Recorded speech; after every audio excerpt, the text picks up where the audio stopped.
Salam, hörmətli müdavimlər və müəllimlər. Bu videomuzda keçirilən sınağın suallarını nəzərdən keçirəcəyik.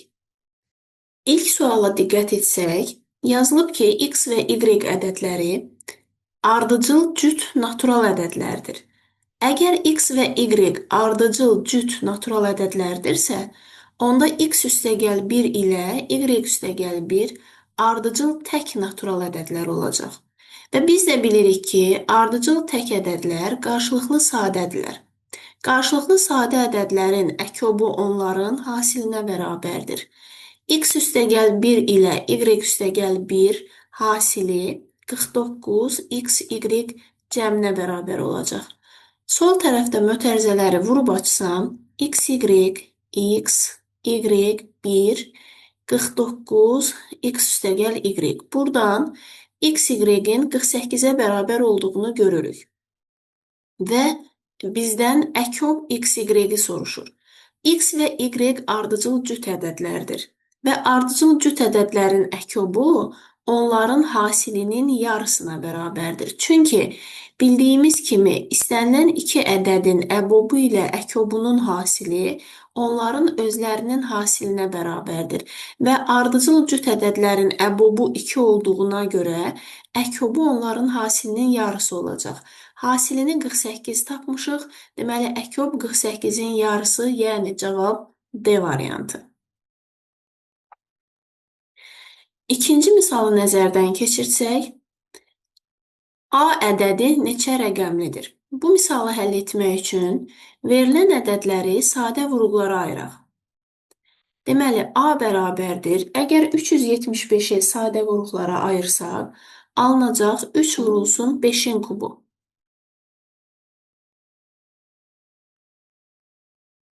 Və 375 üstündə 4, 3 vurulsun 5-in kubu üstü 4, vurulsun 8, 2-nin kubu 5. Deməli, A ədədi bərabərdir. 3 üstü 4, vur 5 üstü 12, vurulsun 2 üstü 15. O da bərabərdir. 3 üstü 4, vur 5 üstü 12, vurulsun 2 üstü 15-i 2 üstü 12 ilə 2-nin kubu hasili şəklində göstərək. 3 üstü 4 vurulsun 2'nin kubu vur 10 üstü 12. Bu da bərabərdir. 3 üstü 4 ilə 2'nin kubunun hasili 81 vur 8 vur 10 üstü 12. Bu da bərabərdir. 648 vur 10 üstü 12. Deməli, bu neçə rəqəmli olur? 648-in yanına 12 sıfır yazacağımıza görə verilən ədəd 15 rəqəmli ədəd olacaq. 3 nömrəli misalda A ədədi 6, 8 və 15-ə bölündükdə qalıq uyğun olaraq 2, 4 və 11. Deməli, A ədədini 6-ya böldükdə qalıq 2 alınır. Yəni, A bərabərdir 6x üstəgəl 2, əgər natamam qisməti x olaraq qeyd etsək. B bərabərdir 8x üstəgəl 8y natamam qismət eyni deyil. 8y üstəgəl 4 və C bərabərdir 15 zet üstəgəl 11. Və gördüyümüz kimi 6, 2, 8, 4, 15, 11 hər birində fərq eynidir. Ona görə 6x üstəgəl 6 çıx 4, 8y üstəgəl 8 çıx 4 və 15z üzərinə 15 çıx 4 yazın. Və gördüyümüz kimi bu ədədlərdə bu hissələr 6, 8 və 15-ə bölünən ədədlərdir. Və biz də 6, 8, 15-ə bölünən ən kiçik ədədi, yəni onların əkobunu tapsaq, əkob alınacaq 120. Çıx 4, deməli 120-dən də 4-ü çıxırıq, cavab qalacaq 116, yəni B variantı. 4 nömrəli misalda S-nin hansı qiymətində bu çox hədlisi x üstəgəl 2, 2 hədlisinə tam bölünür? Tam bölünərsə S-nin qiymətini tapın. Deməli, x üstəgəl 2 bərabərdir 0, yəni çoxhədlinin kökünü tapıram, vuruğu sıfıra çevirən ədədi tapırıq və həmin ədədi gətirib çoxhədlidə x-in yerinə qoysam, çoxhədlinin kökü olduğuna görə -2 ədədi çoxhədlini sıfıra çevirir. Bərabərdir 0 yazaraq x-in -2 olduğunu görürük. Növbəti misalda 9-a bölünmə əlaməti 9 2n plus 1 ədədinin 5-ə bölünməsindən alınan qalığı tapın. 9 üstündə 2n plus 5 ədədinin 5-ə bölünməsindən alınan qalığı tapmaq üçün 9-u 5-ə bölürük. Bir dəfə qalıq 4. Altıncısında n-in neçə tam qiymətində bu kəsir düzgün kəsirdir. Düzgün kəsir bildiyimiz kimi kəsirin surəti məxrəcindən kiçik olmalıdır. Yəni n üstəgəl 2 faktorial kiçikdir 120 yazırıq. Və neçə faktorial 120-dən kiçikdir? 1 faktorial, yəni n-in yerinə 1 qoysam, olacaq 3 faktorial. N-in yerinə 2 qoysam, 4 faktorial. 5 yazan 3 yazdıqda 5 faktorial 120-yə bərabərdir. Və n-in neçə tam qiyməti dediyi üçün n mənfi ədədlər və 0 da ola bilər. Yəni n-in bu 4 qiyməti bu ifadəni düzgün kəsirə çevirir. 7-ci misalda bu ifadənin qiymətini tapın. Bu misalı həll etmək üçün biz silsilənin cəm düsturundan istifadə edək. Bilirik ki, ədədi silsilədə S-n bərabərdir A1, A2 böl 2 vur n düsturu ilə cəmi hesablamaq mümkündür. 1 bölünsün, 1, 2, 3 cəmini A1-ə 1, AN-ə 3 desək, 1 üstəgəl 3 böl 2 vur n sayı 3-dür. Üzərinə əlavə edirik 1 bölünsün, 1 üstəgəl 4 böl 2 vur 4 və s. 1, 20 böl 2 vur 20 bərabərdir. Kəsiri məxrəcə bölsəm, surəti məxrəcə bölsəm, daha doğrusu, surətdə 2 alınacaq, məxrəcdə 4 vur 3. Üzərinə əlavə edirik 2 böl 5 vur 4. Üstünə və s. 2 böl 20 vur 21. Və burada da qaydamız var idi. Burada kiçiyi ilə götürsək və burada da böyüyü ilə götürürük. Yəni 2 böl 3 çıxılsın 2 böl 21 bölünsün bu məxrəcdəki ədədlərin fərqi 1. Və bunu hesabladıqda cavabın 7-də 4 olduğunu görərik. 8. Sinifdəki şagirdlərin sayı 35-dirsə, deməli, şagirdlərin bölündüyü nisbətlərin cəmi də 35-in böləni olmalıdır. Digər variantların hər birinə baxsanız, A-dan başqa, digər variantların hər birinə baxsaq, 35-ə bölünən yalnız A variantındadır. Yəni 2x üstəgəl 3x 35 yazdıqda x buradan natural ədəd alınır ki, x natural olmalıdır. Çünki məsələdə saydan, oğlan və qızın sayından söhbət gedir. Ona görə cavab A variantı olacaq. 9-cu misalda bir-birini döndürən iki dişli çarxın. Biz bilirik ki, dişli çarxda dişin sayı çox olduqda dövrün sayı daha az olur. Yəni, burada tərs mütənasiblik var. İki çarxdan birinin 36 dişi, digərinin 48 dişi var. Birinci çarx, yəni 36 dişi olan çarx 256 dövr edəndə ikinci çarx neçə dövr edər? Yazdım x və tərs mütənasib olduğuna görə x-i tapmaq üçün 36-nın 256-ya hasilini 48-ə bölmək lazımdır. Burada da uyğun ixtisarları etsək, cavabın D variantı olduğu görünür. 10-cu misal, deməli 5 ədəd verilib, birinci ədəd 4 ədədin cəminin 3də 2-si, digər 4 ədədin cəminin 3də 2-si. Deməli, bu misalı həll etmək üçün biz belə birinci ədədə A, ikinci ədədə B, üçüncüyə C, 4-ə D, 5-ə də Y deyək. 5 əslində verilib, 5-ci ədəd 28-dir. Bu 5 ədədin cəmini tapın. Deməli, necə eləyək? Birinci şərtə görə birinci ədəd 4 ədədin cəminin 3də 2-sidir. Yəni, A yerdə qalan 4 ədədin B, C, D və 28-in cəminin 3-dən 2-sinə bərabərdir. İkinci ədəd, yəni B, Digər dördünün A, C, D və 28 bu cəmin 4də biridir. C yenə eyni qayda ilə digər dördü A, B, D və 28-in 4də biridir. Və son şərtdə də yazılıb ki, dördüncü ədəd birinci və ikinci ədədlərin cəminin 5də biridir. Dördüncü ədəd, yəni D bərabərdir. Birinci və ikinci ədədlərin fərqi A ilə B-nin fərqinin 5də biri. Bu işarələmələri apardıqdan sonra neyniyək? Deməli, 5 ədədin cəmi. Mən 5 ədədin cəmini bir S hərfi ilə işarə etsəm, A, B, C, D və 28. Deməli, buradan belə bir A-nı tapaq və yaxud da bu hissəni tapsam, bu hissə bərabərdir S çıx A-ya. Və bu hissəni gətirək birinci hissədə, birincidə yerinə qoyaq. Deməli, A bərabərdir 3də 2 S çıx A. Burada A ilə S arasında belə bir münasibət alınır. 5A bərabərdir 2S.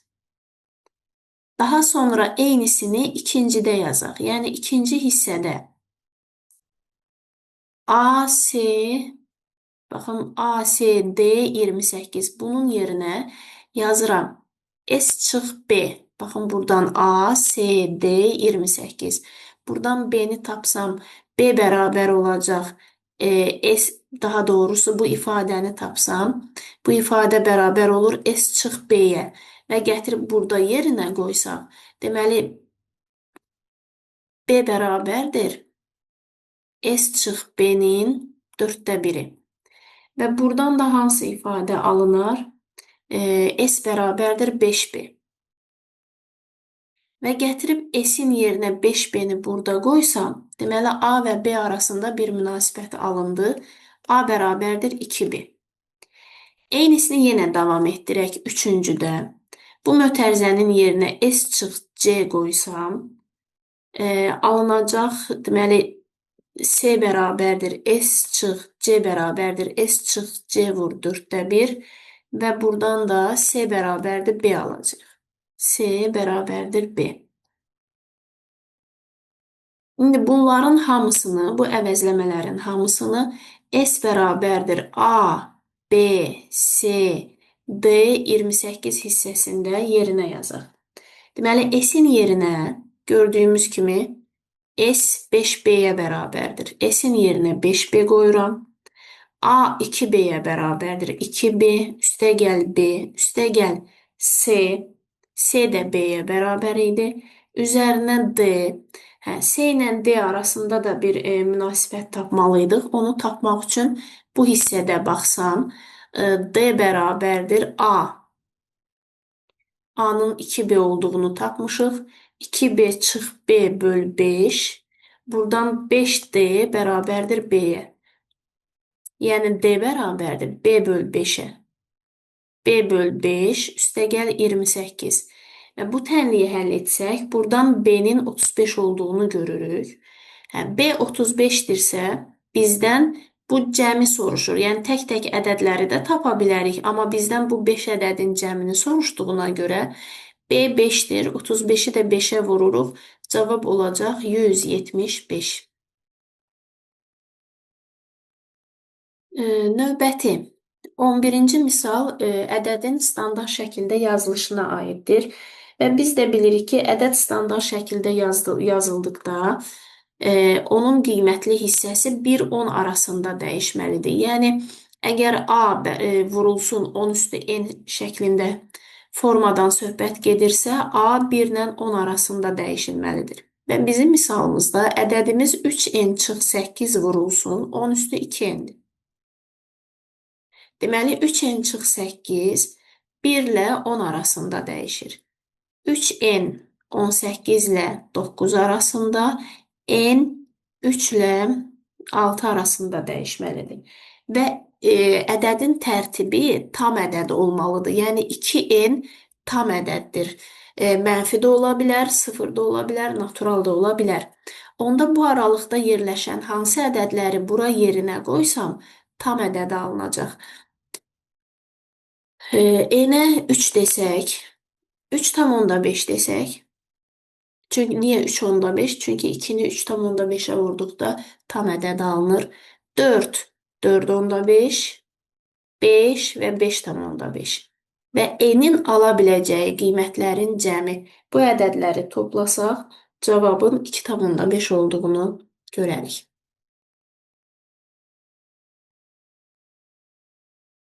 Daha doğrusu 25,5 cavabı səhv oxudum.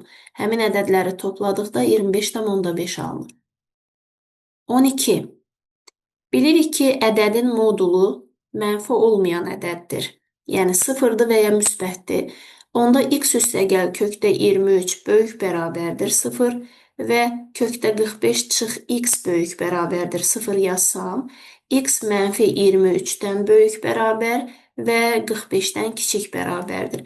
Bu aralıqda da 0 olduğuna görə x-in ala biləcəyi qiymətlərin hasili 0 olacaq. 13. Sıfırdan fərqli oxşar birhədlilər olarsa, oxşar birhədlilərin dərəcələri, yəni A, B-nin dərəcələri eyni olacağına görə 3n kvadratı üstəgəl 10, 22-yə, m üstü 4 çıx 12 isə 4-ə bərabərdir yazırıq. Buradan n-in müsbət mənfi 2 olacağını, m-in isə müsbət mənfi 2 olacağını görürük. Sadəcə burada m çıx 2 sıfırdan fərqli sözü olduğuna görə m çıx 2 sıfırdan fərqli olmalıdır və n üstəgəl 2 də sıfırdan fərqli olmalıdır. Deməli, n mənfi 2-dən fərqli, deməli n-i müsbət 2 götürməliyik. M müsbət 2-dən fərqli, yəni mənfi 2 götürülməlidir. Hasili də mənfi 4-ü verəcək. 14-cü misalda verilən ifadənin ən kiçik qiymətini tapın. Verilən ifadənin ən kiçik qiymətini tapmaq üçün bu ifadədə tam kvadratını ayıraq. Bunun üçün də x kvadratı 10y kvadratını y kvadratı və 9y kvadratı kimi yazaq. 6xy, 8y üstəgəl 15 və burada x kvadratı 6xy birlikdə qruplaşarsa, daha doğrusu x kvadratı ilə 8y birlikdə qruplaşsın, yerdə qalan bir də y kvadratı. Müxtəsər vurma düsturunu düzəltsək, alınacaq x çıx 3y-in kvadratı. Üzərinə gəlirik y plus 4-ün kvadratı çıx 16. Və bu ifadənin ən kiçik qiyməti üstəgəl 15 bərabərdir. X çıx 3y-in kvadratı üstəgəl y üstəgəl 4-ün kvadratı çıx 1. Göründüyü kimi ifadənin ən kiçik qiyməti mənfi 1-ə bərabərdir. 15-ci. Çoxhədlinin ən böyük qiyməti var və verilən üç hədli vuruqlara ayrılarsa, A parametri neçə tam qiymət ala bilər? Deməli, ifadənin ən böyük qiyməti olması üçün x kvadratının əmsalı sıfırdan kiçik olmalıdır. A çıx 2 sıfırdan kiçik, A da 2-dən kiçik. Və vuruqlara ayrılması üçün diskriminant sıfırdan böyük ya da bərabər olmalıdır. Bu ifadənin diskriminantını hesablasam, 16, 4, mənfi 5 və A çıx 2 kiçikdir 0. Daha doğrusu böyük bərabərdir 0. Bu bərabərsizliyin həllinə baxsaq, A böyük bərabərdir 1,2 alınır. Deməli, 2-dən kiçik və 1,2-dən böyük. Bu aralıqda da neçə tam qiymət var? Tam ədəd olmadığına görə cavab 0 verilib. 16 nömrəli misalı həll eləmək üçün kəsirin surətində verilən ifadəni müxtəsər vurma düsturuna görə açıram. Yəni, A üstü 4 üstəgəl 4B üstü 4-ün yerinə A kvadratı üstəgəl 2B kvadratının kvadratı çıxılsın. 4A kvadratı B kvadratı yazsam, aşağıda 7A kvadratı B kvadratı bərabərdir. Və Bu hissədən a kvadratı üstəgəl 2b kvadratının kvadratı 5ab-dir. 5ab-nin kvadratı 25 a kvadratı b kvadratı 4a kvadratı b kvadratı bölünsün 7 a kvadratı b kvadratı və cavab 3 alınacaq.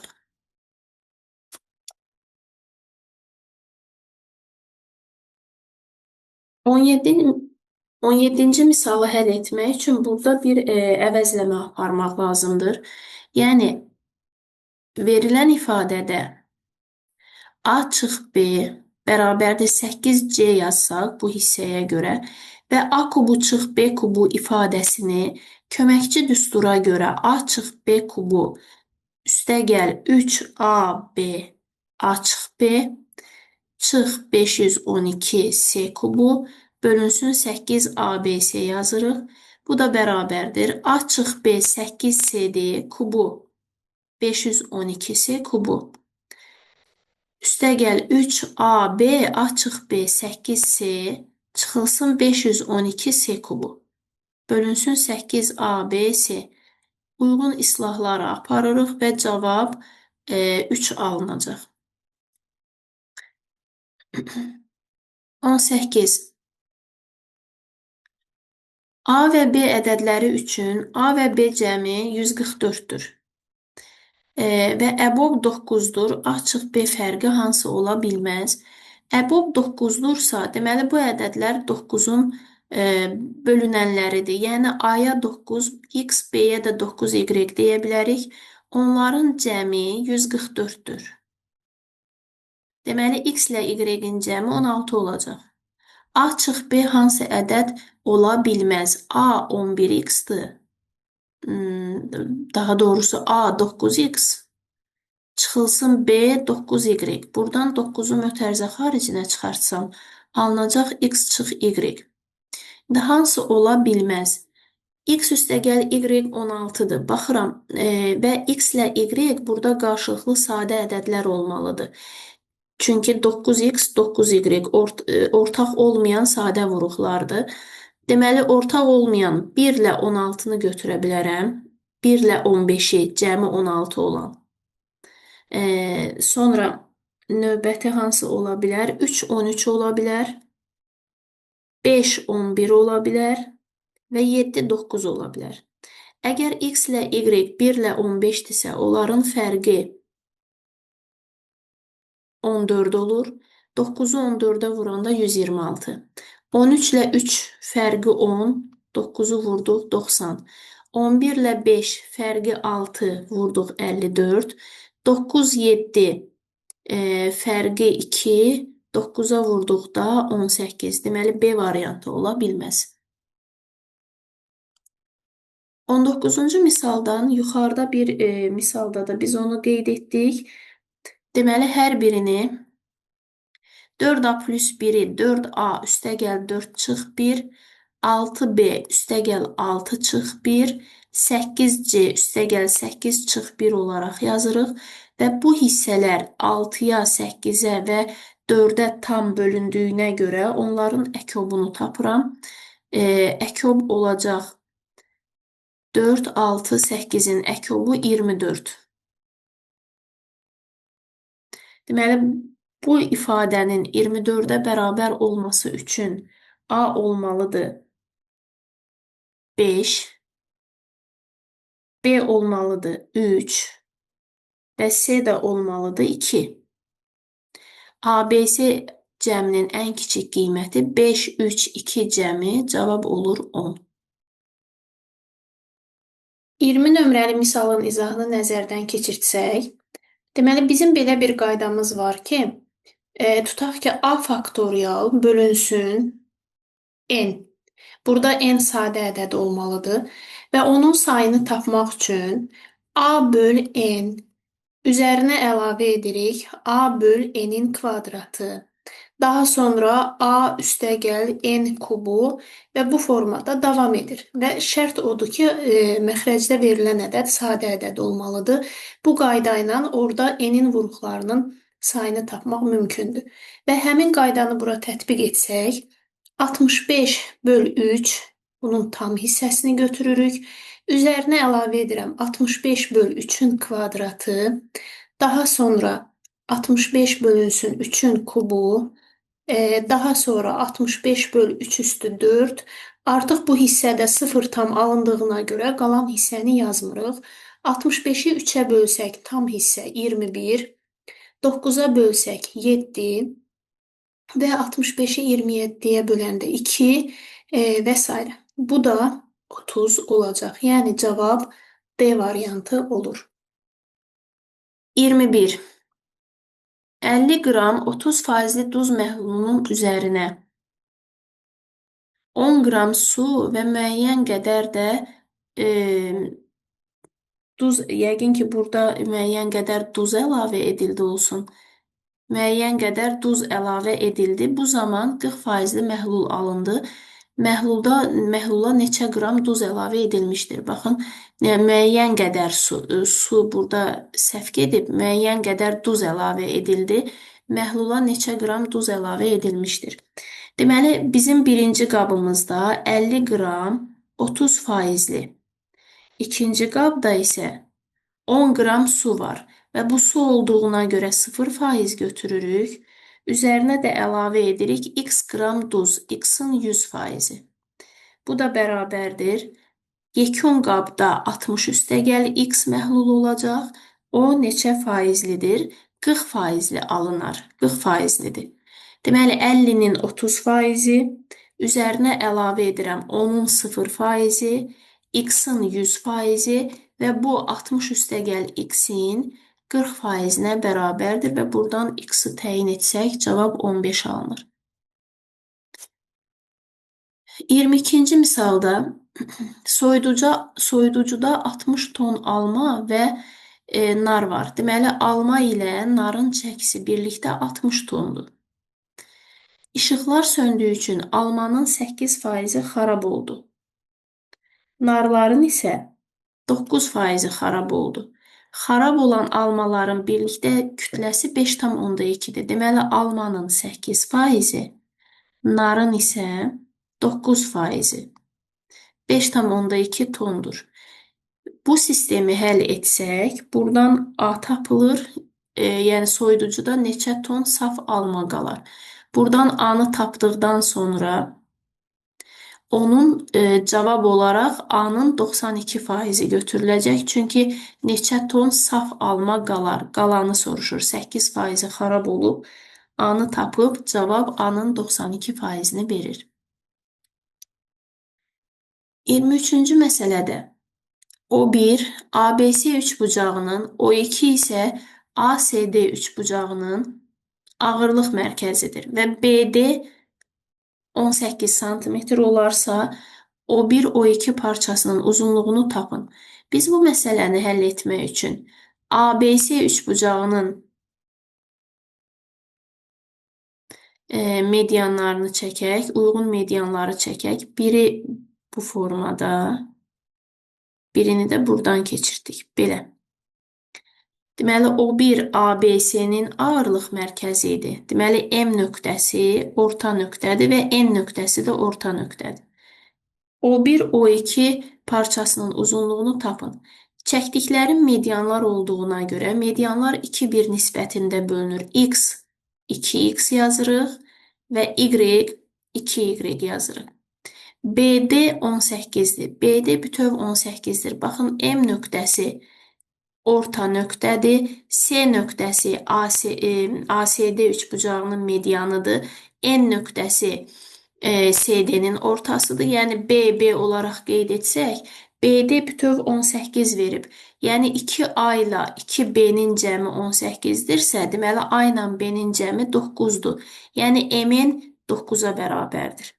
İndi A, M, N üçbucağından oxşarlığı tətbiq etsək, O1, O2-nin M-nə nisbəti bərabərdir A, O1-in AM-ə nisbəti və yaxud da AO2-nin AN-ə nisbəti də götürmək olar. O1, O2, MN 9, AO1 gördüyünüz kimi 2 hissədir. AM isə 3 hissədir və buradan tənasüb kimi baxıb cavabı 6 alırıq. 24-cü məsələni həll etmək üçün burada biz əlavə xətlər çəkək. Deməli, bu hissəni və bu hissəni uyğun olaraq, paralel olaraq davam etdirsək, uyğun tərəfləri paralel olan iki bucaq alınmış olur. YDF 130, KFD 120-dir və qonşu bucaqlara görə 50, 60, gördüyünüz kimi bu bucağa 70 dərəcə qalacaq. Və uyğun tərəfləri paralel olan bucaqlar eyni adlı olduğuna görə soruşulan bucaq da 70 dərəcəyə bərabərdir. 25-də ABC üçbucağında AB ilə AB 12-dir, DY 3-dür və AC ilə DY bir-birinə paraleldir. AD ilə DB perpendikulyardır. BY YC-yə bərabərdir. AC-ni tapın. Deməli, mən əgər buradan DY-ni sona qədər AC-yə paralel olaraq davam etdirsəm, Fales teoreminə görə Y nöqtəsi BY-nin ortası olduğuna görə bu K nöqtəsi də AB-nin ortasıdır. Və KD 90 dərəcədən çıxan median olmuş olur. Biz də bilirik ki, median hipotenuzun yarısıdır. Yəni AB 12-dirsə, deməli KD 6-dır. DY-nin 3 olduğunu verib, bu zaman KY 9 olacaq və KY iki tərəfin ortasını birləşdirdiyinə görə orta xəttdir. Deməli, AC 18 santimetrə bərabərdir.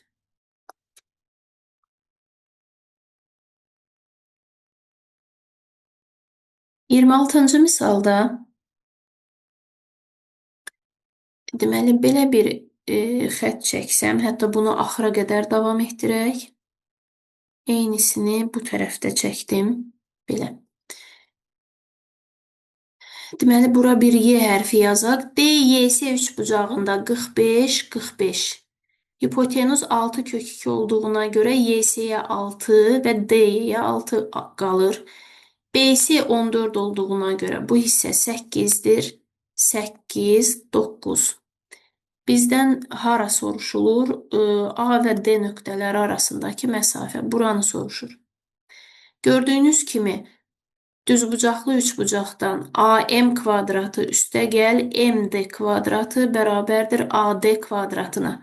AM kvadratı AM 8, MD 15, kvadratların cəmi 17-nin kvadratını verdiyinə görə AD 17 santimetr olacaq.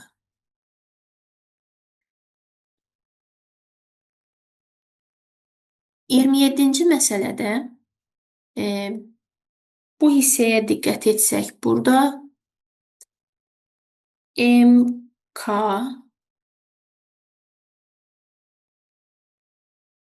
daha doğrusu bu hissəyə baxsaq, bir dəqiqə.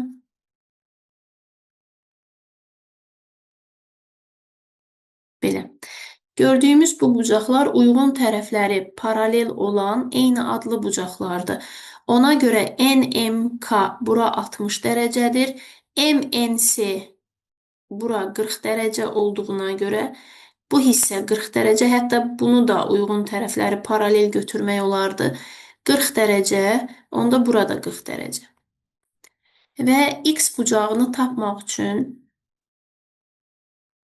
yenə bir paralel çəkirik. Bu hissə 60-dır və bu hissə 40-dır. Hər ikisi daxili çarpaz bucaqlar olduğuna görə X da 60 ilə 40-ın cəmi 100 dərəcə olacaq. 28-ci məsələdə BAC 90 dərəcədir. BY, AY bir-birinə bərabərdir və CD də onlara bərabərdir. YCD 30 dərəcə olarsa, YDC-ni tapın.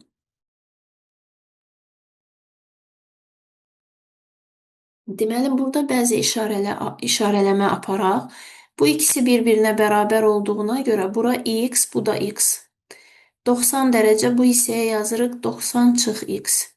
O zaman Bu isə 2x olur 3 bucağın xarici bucağına görə və B bucağı, axı A bucağı bütöv 90-dır.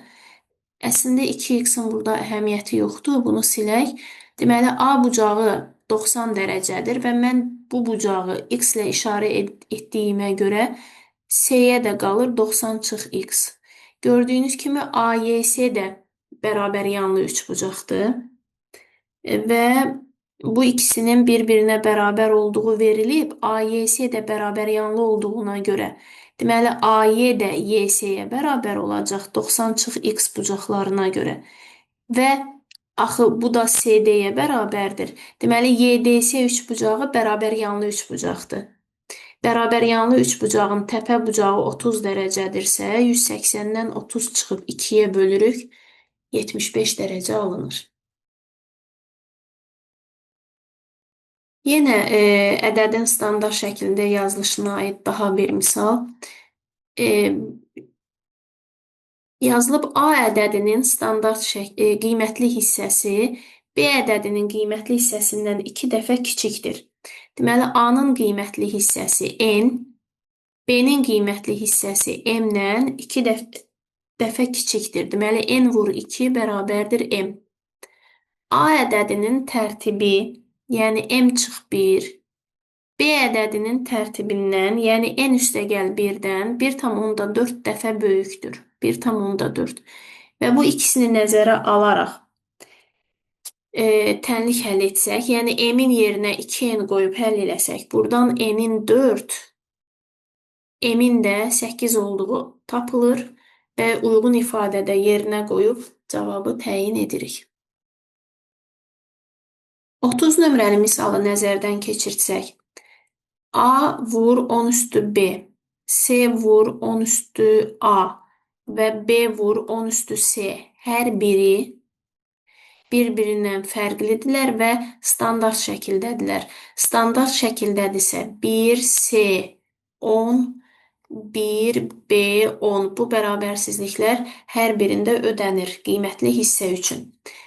Və bura daxil olan ən böyük qiymət dediyi üçün bura daxil olan A, B, C ədədlərinin birinə 9, birinə 8, birinə isə 7 desək, bir-birindən fərqlidir dediyi üçün 9, 8, 7 götürdük və gətirib yerinə qoyuram A, B, C 10 üstündə A plus B plus C. Bu da bərabərdir 9, 8, 7 vurulsun 10 üstündə bu ədədləri toplasaq olacaq 24. 9, 8, 7 hasili 1-10 aralığında olmadığına görə oradan belə deyək də 124-ün 2 0 oradan əlavə olunur və tərtibin ən böyük qiyməti olacaq 10 üstü 26, yəni cavab 26-dır. 31-ci misalda bu ifadənin ən kiçik qiymətində modul ən kiçik qiyməti nə vaxt alır? Modulun ən kiçik qiyməti 0-dır. Deməli, bu ifadənin kiçik qiymət alması üçün M 3N-ə bərabər olmalıdır. Və eyni zamanda standart şəkildə olduğuna görə M də 1 ilə 10 arasındadır, N də 1 ilə 10 arasında yerləşməlidir. Və M-in yerinə 3N-i qoysam, 1, 3N, 10. Deməli, N yerləşir 3də 1 ilə 10 arasında. 3də 10 arasında və burada da N ola bilər 1, 2, 3. Çünki N tərtibdədir, tam ədəd olmalıdır. Sonra yazılıb ki, A və B ədədlərinin hasilinin standart şəklində yazılışında qiymətli hissənin ala biləcəyi ədədlərin cəmini tapın. A və B hasili A vur B bərabərdir. M vur, N vur, 10 üstündə M plus N. Deməli, buradan M-in yerinə A vur B bərabərdir. M-in yerinə 3N yazsam, 3N kvadratı vurulsun 10 M plus N. Əgər N-in yerinə 1 qoysam, tam ödənir. N-in yerinə 2 qoysaq, 3 vur 2-nin kvadratı vur 10 M plus N. Bu olacaq 12 vur 10 üstü n plus n. Bu da standart şəkildə olsun deyə 1,2 vur n plus n üstəgəl 1. Deməli, n 1 olanda a vur b-nin qiymətli hissəsi olur 3. n 2 olanda a və b-nin hasilinin qiymətli hissəsi olacaq 1,2. N-ə 3 desək, bura alınacaq 27 və digər hissədə olduğu kimi 27 vurulsun 10 üstü n plus n. Bu da olur 2,7 vurulsun n plus n plus 1. 2,7 və bunların cəmi də 6,9 olacaq. 32. Bu cəmin 45-ə bölünməsindən alınan qalığı tapın. Deməli, 0 faktoriyalı 1, 1 faktoriyalı 1, 2 faktoriyalı 2, 3 faktoriyalı 6, 4 faktoriyalı 24, 5 faktoriyalı 120, 6 faktoriyalı 720, 6 faktoriyalı 7 faktorial və s. Burada artıq 6 faktorialdan sonrakının niyə qiymətini yazmadıq? Çünki 6 faktorial artıq 45-ə tam bölünür. 6 faktorial 45-ə bölünürsə, burada 5-i unutdum. Burada 3, 6, 5, 90. Bu hasil 45-ə bölünür. Deməli, bu hissədə 6 faktorialı və digərlərin qiymətini niyə yazmırıq? Çünki gördüyünüz kimi 6 faktorial artıq 45-ə tam bölünür. Çünki bu hasil 90-dır. Deməli, 6 faktorial bölünürsə 7 faktorial və digərləri bölünəcək. Deməli, qalıq burada bu hissəyə görə alınır. Və bu hissənin toplasam, cavab olur 154. 154-ü 45-ə bölsəniz, 3 dəfə 135, qalıq qalacaq 19. Yəni 32-nin cavabı 19-dur. 33-cü misalda ifadənin ən böyük qiymətini tam kvadratına ayıraraq tapırıq. Bunun üçün mənfi x kvadratı, 2y kvadratı. Buradan həm mənfini çıxarırıq mötərizə xaricinə, həm də 2y kvadratını y kvadratı ilə y kvadratının cəmi formasında yazıram. Çıxılsın y kvadratı, çıx 6y, üstəgəl a kvadratı, çıx 5. Mənfi x çıx y-in kvadratı, üstəgəl y çıx 3-ün kvadratı. Əslində, burada çıxma olmalıdır. Çıx. Üstəgəl 9, a kvadratı çıx 5. Deməli, bu ifadənin ən kiçik qiyməti a kvadratı üstəgəl 4-dür və bu 20 olar. A müsbət mənfi 4 alınır. A-nın hansı böyük qiyməti? Deməli, cavab 4. Y variantı olacaq. 34. 17 rəqəmli bütün rəqəmləri eyni bu ədədin 9-a bölünməsindən alınan qalıq. 9-a bölünmə əlaməti bilirik ki, rəqəmlərinin cəmidir. Yəni 17 dənə 7-ni toplasam, alınacaq 119. 9-a böldükdə qalıq qalır 2 və qalıq x ilə işarə olunub, x 2-dir. 4-ə bölünmə son 2 rəqəm, 77-ni 4-ə bölürük, qalıq qalır 1, yəni y 1-dir. 11-ə bölünməsindən alınan qalıq isə z-dir. Deməli, ədədin 11-ə bölünmə əlaməti odur ki, onun tək yerdə duran rəqəmlərinin cəmindən cüt yerdə duran rəqəmlərinin cəmini çıxırıq. Əgər fərq 11-ə bölünürsə, ədəd də 11-ə bölünür. Fərq 11-ə bölünmürsə, həmin fərq ilə qalığı göstərir. Burada da mən 17 dənə 7-yə baxsam, onun tək yerdə duran 7 9 dənədir. Cüt yerdə duran 7 isə 8 dənədir və onların fərqi 7-ni verir. 7-ni də 11-ə böləndə qalıq 7-dir, yəni z 7 olur və bu ədədlərin cəmi cavab olacaq Y variantı 10. 35. 10 müxtəlif düzxət müstəvini ən azı neçə hissəyə ayırır? Bunun hazır qaydası var, n üstəgəl 1. Ən az hissəyə ayırmaq düzxətlərin paralel olduğu haldır. Neçə düzxət varsa, üzərinə 1 əlavə edirik, olur 11. 36. 600 ədədinin tək bölənlərinin sayını tapın. 600-ü sadə vuruqlara ayırsaq, alınacaq 3 vur 2-nin kubu vur 5-in kvadratı və tək bölənlərin sayı 2-nin kubunu saymasam, 3 vurulsun 5-in kvadratı ədədinin bölənləri 600-ün tək bölənlərinin sayıdır. Bu da 1 plus 1 vurulsun 2 plus 1 olaraq düşünsək, cavab olacaq 6, yəni B variantı. 37. 210 ədədi 2 və 3 ədədləri ilə düz mütənasibdir. Yəni 2x üstəgəl 3x 4 ilə tərs mütənasibdir. 4-də 1x. Cəm 210-a bərabərdir. Buradan x-in 40 olduğunu görürük. Və bu ədədlərdən böyüyünü tapın. 40-ın 3 ilə hasili cavab olacaq 120. 38. 4500-ü sadə vuruqlara ayırsam, 3-ün kvadratı, 5-in kubu və 2-nin kvadratı alınır. Və bu ədədin natural bölənlərindən neçəsi 30-a qalıqsız bölünür dediyinə görə, bu ədədi 30-a bölürük. 30-u da sadə vuruqlara ayırsaq, 2, 3, 5.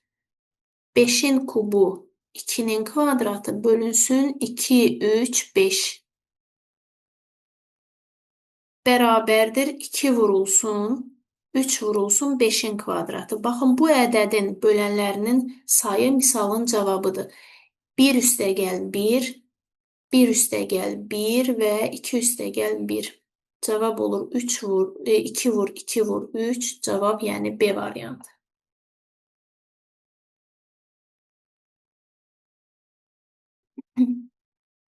A və B ədədlərinin ədədi ortası. Yəni A üstəgəl B böl 2. Həndəsi ortası, yəni kök altda AB.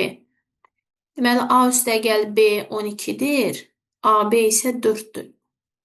Və bizə A üstəgəl 3 ilə B üstəgəl 3-ün həndəsi ortasını soruşur.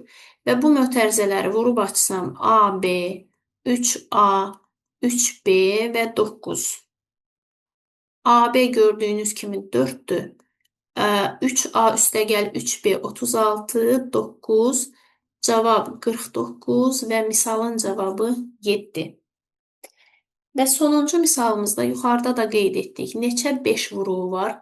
Bu vuruğun sayını tapmaq üçün 60 faktoriyalı, deməli daha doğrusu 60-ı bölürük 5-ə. Sonra 60-ı 5-in kvadratına, 60-ı 5-in kubuna, 60-ı 5 üstü 4-ə və s. Əslində tam hissə 0 alındıqdan sonra qalan hissəni yazmırıq. Və bu kəsirlərin dediyimiz kimi tam hissələrini cavab götürürük. Deməli 12 üzərinə gəlirik 60-ı 5-in kvadratına bölsək, 25-ə bölsək 2 üstə 0, 0. Deməli cavab olacaq 14, yəni B variantı. Ümid edirik ki, sınavımız sizin üçün əlverişli oldu. Növbəti paylaşımlarda görüşənədək uğurlar hər birinizə.